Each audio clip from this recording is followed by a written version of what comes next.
할렐루야. 사랑하는 방송 가족 여러분, 이 무더운 여름철에 얼마나 수고가 많습니까? 세상에 많은 사람들은 행복하기를 원하고 있습니다. 누구든지 좋은 일이 많기를 바라고 있습니다. 사랑하는 여러분들에게도 주님의 은혜와 주의 평강이 함께 하시기를 바랍니다.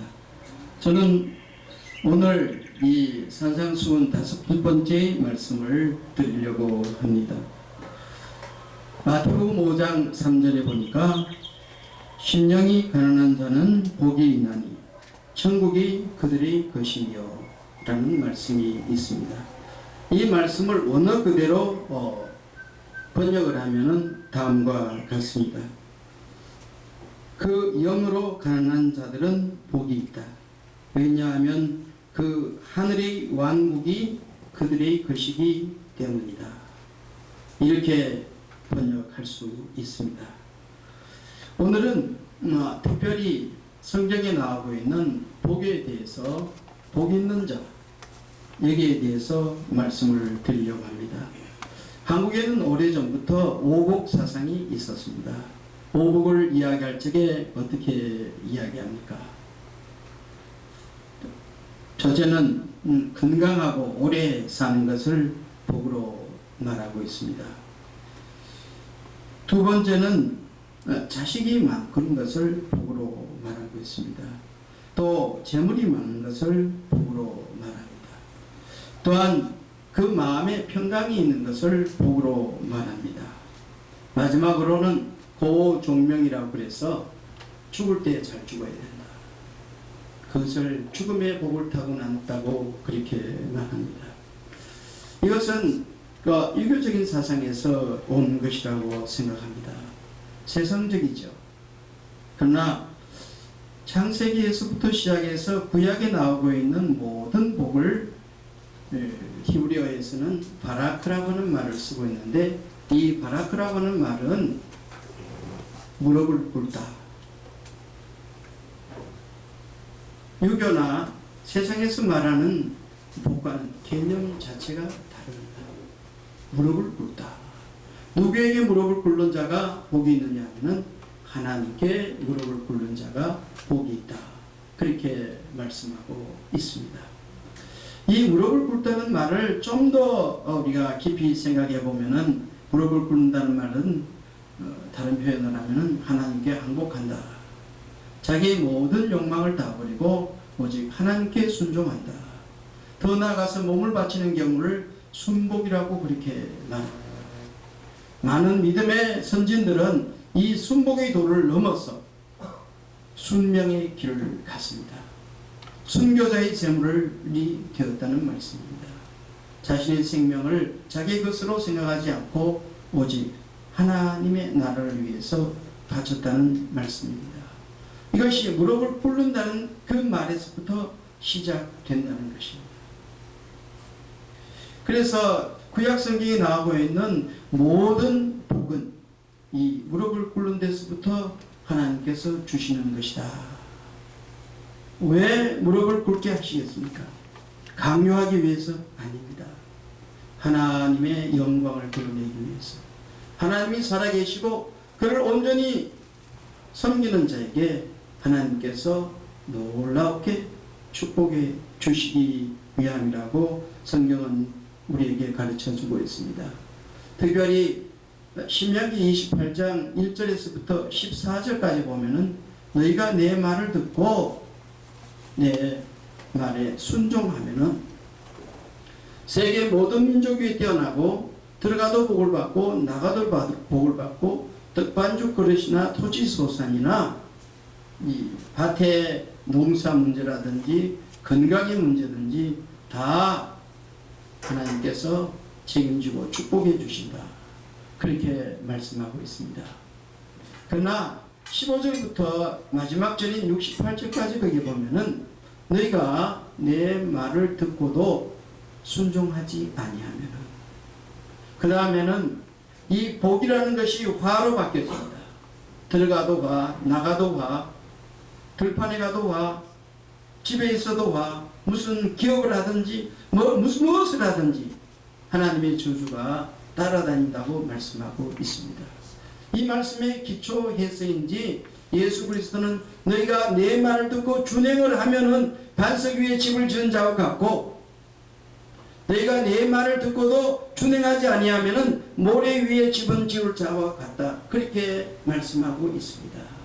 그래서 말씀을 듣고 순종하는 사람은 반석 위에 세워진 집, 비가 오고 바람 불고 창수가 나도 넘어지지 않지만은 모래 위에 집을 지은 자는, 아마 여러분들이 요사이 휴가를 가서 바닷가에서 모래집을 지어보면은 이 작은 파도에 대해 그 모래집이 흔적없이 사라지는 그런 모습을 볼 수 있습니다.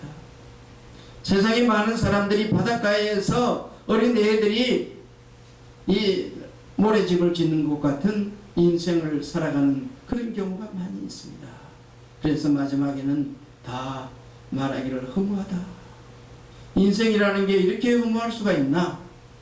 피땀 흘리며 노력했는데 결과는 꽝이다. 그렇게 말하는 사람들이 많이 있습니다. 사랑하는 여러분, 그러면 예수님이 오셔서 오늘 이 마태복음 5장 3절을 비롯해서 팔복을 이야기해 주셨는데 이 팔복에서의 복은 어떤 의미가 있는지 말씀을 드리려고 합니다. 이 복이라는 말은 헬라어로 마카리오스라는 말을 쓰고 있습니다. 마카리오스. 이 복은 아주 마카르라고 하는 그 행복한 그런 말에 유래를 했습니다. 이걸 좀 더 설명을 드린다고 하면은 일상적인 염려와 걱정으로부터 완전히 자유함을 얻는 것, 이것이 행복함이라고 이야기하고 있습니다. 그런데 놀라운 것은 우리가 보통적으로 생각하는 그런 복이 아닙니다. 예수님이 우리에게 말씀하신 이 복은 어떻게 보면 너무나도 역설적이고 너무나도 어처구니 없고 정말 이해하기 어려운 그런 복을 말씀하고 있습니다. 오늘 제가 읽어드릴 말씀 가운데도 심령이 가난한 자가 복이 있다는 거예요. 이거는 정말 기절적 풍할 이야기 아니겠습니까? 왜? 세상에 가난한 사람이 어디 복이 있다고 말하는 사람들이 누가 있습니까? 돈이 있어야 복이 있습니다. 또 명예가 있어야 복이 있습니다. 또 그뿐만 아니라 뭐 가진 게 있어야 행복하지. 가진 게 없고 가난한데 그것이 어찌 행복한 것이다. 그렇게 말씀할 수가 있겠느냐는 것입니다. 그런데 예수님은 이 가난한 자에게 너가 복이 있다. 그렇게 말씀하고 있습니다. 또 그 다음에 보니까 애통하는 사람 복이 있다고 그랬습니다. 애통하는 것, 이 애자는 슬피 우는 것을 말하고 있습니다. 여러분들이 어떤 때에 슬피 웁니까? 소망이 이루어졌을 적에, 그렇지 않으면 뭐 어떤 그 희망이 보일 적에 애통합니까? 그렇지 않으면 희망이 보이지 않고 모든 것들이 다 꽉 갇혀 있는 것 같고 절망적이고 깜깜하고 정말 어찌할 수가 없는 그런 처참한 지경에 놓여 있을 적에 애통합니다. 여기 예수님이 말하는 이 애통은 바로 깜깜한 때, 아무것도 보이지 않는 때, 정말 비참한 그런 상황에 놓인 그 때를 갖다가 애통하는 그 순간을 말하고 있습니다. 그런데 그런 사람을 향하여서 예수님은 말씀하시기를 애통하는 자는 복이 있나니. 좀 더 나아가서 우리가 보면은 여기 복이 있다는 이 말씀 속에 보면은 마지막에 보니까 팔복의 마지막 가운데 보니까 어떤 말씀입니까? 이 의를 위하여서 핍박을 받는 사람.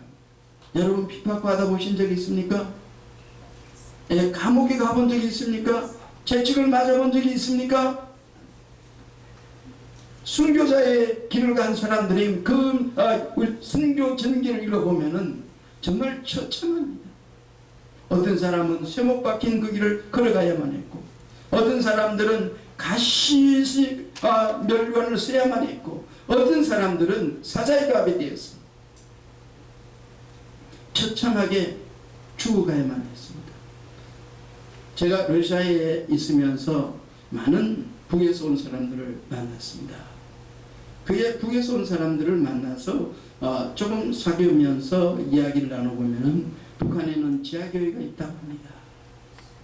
또 그 북한의 지하교회의 성도들이 예수를 믿다가 만약에 북한 공산당원에게 발각이 되면은 공개 처형을 당하는데, 마치 사람을 갖다가 이 명태 묶는 것처럼 이렇게 쭉 묶어가지고 줄을 세워놓고 직접 총을 쏘아서 처형을 한다고 합니다. 다른 이유가 아닙니다. 예수 믿은 그 이유 때문에, 집안에서 성경이 발견되었다는 그 이유 때문에 그것을 갖다가 정치적으로 해석을 하고, 이 예수 믿는 것은 바로 주체사상을 갖다가 부인하는 것이고, 이것은 곧 공산당을 허무는 것이고 북의 체제를 갖다가 무너뜨리는 것이기 때문에 이 반동이다, 그렇게 해서 처참하게 죽인다는 것입니다. 이들이 잡히기 전에 눈물겹게 기도하는 그 기도 소리를 누군가가 녹음을 해가지고 들려주었는데, 놀라지 마십시오. 자신을 위해서, 북한을 위해서 기도하는 것보다도 이 대한민국 교회를 위해서 기도하는 그 기도 소리가 제 귀에 쟁쟁하게 물려왔습니다. 그 사람들은 언제 잡혀서 죽을지 모르고 공개 처형당할지 모르고, 그렇지 아니하면은 정치범 수용소에 들어가서 인간 이하의 대접을 받고 그렇게 살아야 되면서라도 이 대한민국 교회를 위해서, 한국에 있는 성도들을 위해서 기도하고 있다는 것입니다. 그것이 진정한 예수 그리스도의 제자고, 그 사람들이 진심으로 참으로 진짜 예수 믿는 그런 하나님의 사람이다 하는 그런 생각을 했습니다. 이렇게 핍박을 받는 사람이, 예수님은 복이 있다고 그렇게 말씀하셨습니다. 자, 그러면은 우리는 한번 생각해 볼 필요가 있습니다. 정말 우리가 심령이 가난합니까? 우리의 심령 속에 진정으로 가난함, 그 가난함이 오늘 이 원어 그대로 그 영으로 가난한 자들, 정말 예수 그리스도의 영을 우리의 심령 속에 가난한 심령으로 모시면서 주님께서 인도하는 대로 제가 나아가겠습니다, 그렇게 고백하고, 정말 어디에서든지 주님이 원하시는 일이라면 가난한 심정으로 충성하고 헌신하는 그런 사람들이 복이 있다고 그렇게 말씀하고 있지 않습니까? 그러니까 우리가 이 세상의 복과 예수님이 말씀하시는 복과 그 개념 차이가 너무나도 크고 엄청난 것을 우리는 알 수가 있습니다. 저는 오늘 마지막으로 특별히 요한계시록에 나오고 있는 복에 대한 말씀을 드리고 말씀을 마치려고 합니다. 요한계시록에 보면은 이 복에 대한 말씀이 여러 차례 나오고 있습니다. 요한계시록 14장 13절에 보니까, 또 내가 들으니 하늘에서 음성이 나서 이르되 기록하라, 지금 이후로 주 안에서 죽는 자들이 복이 있도다. 주 안에서 죽는 자들이 복이 있도다 하심에 성령이 이르시되, 그러하다 그들이 수고를 거치고 쉬리니 이는 그들이 행한 일이 따름이라 하시더라. 또 계시록 16장 15절에 보면은, 보라 내가 도둑같이 오리니 누구든지 깨어 자기 옷을 지켜 벌거벗지 아니하고 벌거벗고 다니지 아니하며 자기 부끄러움을 보이지 아니하는 자는 복이 있도다. 요사이는 벗는 시대 같아요. 전절간에 눈을 들 수가 없어요. 하늘을 쳐다봐야 될지 땅을 내려다봐야 될지 모를 정도로 대한민국이 벗는 사회가 되어버렸습니다. 이 붙는 것은 음란과 직결되는 것이라고 저는 생각합니다. 그런데 오늘 이 요한계시록 16장 15절에 보니까 벌거벗고 다니지 아니하며 자기 부끄러움을 보이지 아니하는 자는 복이 있다. 사랑하는 여러분들이 이러한 은혜와 축복이 있기를 바랍니다. 또한 계시록 19장 9절에 보면은 천사가 내게 말하기를 기록하라. 어린 양의 혼인잔치에 청함을 받은 자들이 복이 있도다. 사랑하는 여러분, 여러분들은 어린 양의 혼인잔치에 참여함을 받으셨습니까? 이 사실을 믿으십니까? 왜 대답이 싫지 않습니까? 예, 확실하게 우리 말합시다.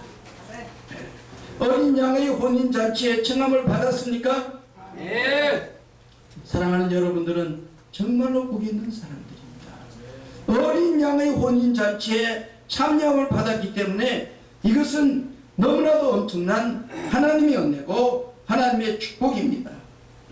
또한 요한계시록 22장 7절에 보니까 보라 내가 속히 오리니 이 두루마리의 예언의 말씀을 지키는 자는 복이 있으리라 했더라.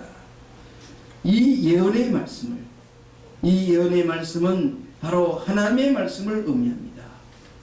하나님의 말씀을 지키는 자에게 복이 있다고 말씀하셨습니다.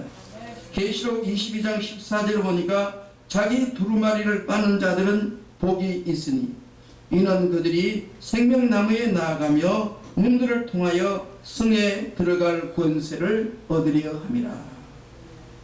우리의 여복이 더러울 수 있습니다.